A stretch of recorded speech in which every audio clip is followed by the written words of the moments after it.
В России 228 статью «Хранение наркотиков» правозащитники называют самой репрессивной нормой.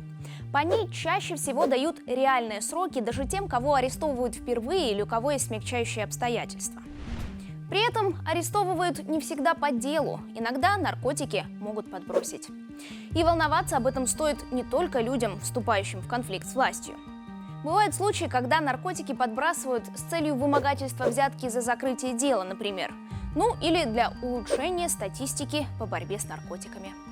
Что делать, если вам подбросили небольшой пакетик, а там несколько грамм белого порошка? Сохраняйте спокойствие и будьте вежливы. Сразу же звоните адвокату и знакомым, чтобы придать происходящее огласке. Постарайтесь, чтобы при всех действиях полицейских присутствовали свидетели.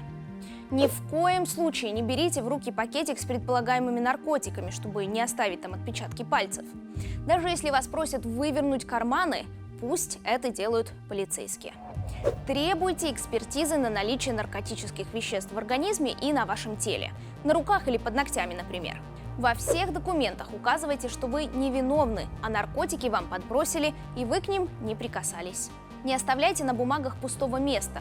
Всюду ставьте прочерки, чтобы туда нельзя было ничего вписать без вас. Постарайтесь сделать копии или фотографии всех документов.